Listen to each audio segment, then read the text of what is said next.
There are nearly 13,000 cases of the coronavirus in Maryland, and 486 people have died.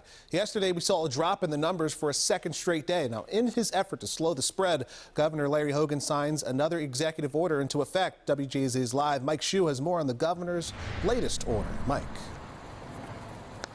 Good morning, Max. Hogan's latest order will release hundreds of prisoners early. That's because the state doesn't have the ability to test all of its prisoners or its staff. And he says that despite the White House claims, Maryland has nowhere near enough tests. Every governor in America has been pushing and fighting and clawing to get more tests. Governor Hogan saying that and more on CNN. It's not accurate to say there's plenty of testing out there. As he says, there is a profound shortage everywhere in Maryland. Testing is a huge challenge. A new facility in the county only administered 30 tests Thursday because that's all they could get. I would have loved to have had this stuff much sooner, but we just didn't have the tests available. Sunday was the second day Maryland's number of confirmed cases declined, bringing the total to 12,830. That includes the 7 Baltimore County Fire Department workers announced on Sunday. The governor signs an executive order Sunday expediting the release of hundreds of men and women from state correctional institutions. It is impossible to practice social distancing in the institutions. The order to wear masks inside stores took effect this weekend. Violators could be fined $5,000 or spend a year in jail. I'm Mike Hsu reporting live for WJZ. Mike, thank you. You know, some frustrated people say it's time to reopen the state. A protest was held this weekend in Annapolis. Another is scheduled for this morning. It's bringing Amy Kawada now. She's live in Annapolis with more from people who say enough is enough. Amy. Max, this morning at 9, protesters will be gathering here in downtown Annapolis. And over the weekend, a group called Reopen Maryland organized their own protests, filling the streets here to make sure the governor heard their message loud and clear. On Saturday, dozens of people gathered outside the governor's mansion, asking him to remove some restrictions the state has put in place to slow the spread of coronavirus. The young people aren't really affected. The group Reopen Maryland has over 2,500 signatures on an online petition to reopen the state. They're concerned about the impact of mass shutdowns. It's so sad to see all these small businesses being shuttered, and I think it's a decision for a personal business as to if they can open safely or not. And my son-in-law may lose his business. It's closed, and I'm very concerned about all that. Reopen Maryland says non-economically disruptive social distancing measures can be sufficient to control the spread of COVID-19. Katina Venuto has been a nurse for 45 years. We can't wait for a COVID vaccine. We have to be smart on how we open, and slowly and gradually. And I think it's individual responsibility that will let us do it safely. Governor Hogan says this is the worst possible time to reopen. He issued an executive order for the public to wear face masks, and gatherings of more than 10 people are banned. And earlier this month, Governor Hogan said there would be a $2.8 billion impact here in Maryland, making it the biggest economic depression most would see in our lifetime. And today, this protest will be beginning at 9 this morning here in downtown Annapolis. Reporting live, I'm Amy Kawada for WJZ. A rehab and long-term care facility in Baltimore County will temporarily become a care center exclusively for coronavirus patients.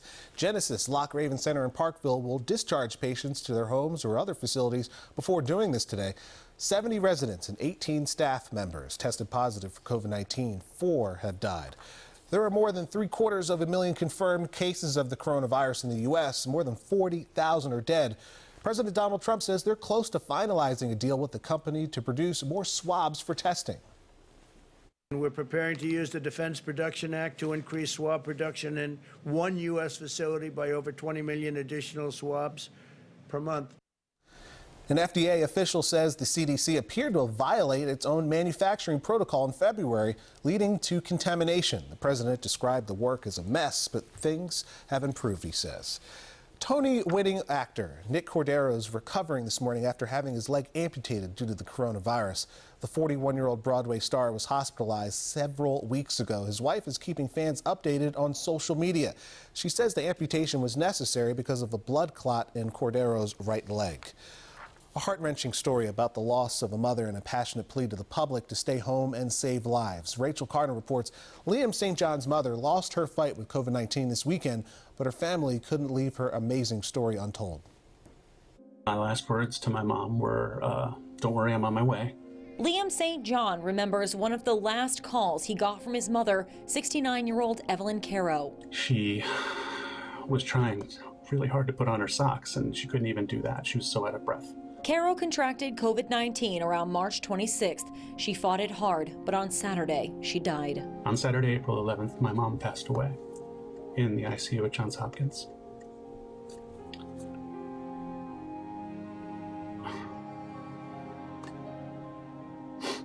The single mother of 3 was a beloved abuela, and for 19 years, she was a nurse. Her son Liam, also a nurse, was able to say goodbye, but many aren't given that chance. I was able to visit my own mother in this ICU because I'm aware of how to use PPE. So many people are not. And how tragic, he says, to have a loved one slipping away with nobody to comfort them. Staying home, he says, can keep these painful goodbyes from happening. I really need the public to understand the cost of selfish actions. Maybe you don't get sick, but maybe you give it to somebody else. As some communities get stir-crazy and protests erupt in the streets, St. John begs for a little more time. Please, don't give up this fight too early.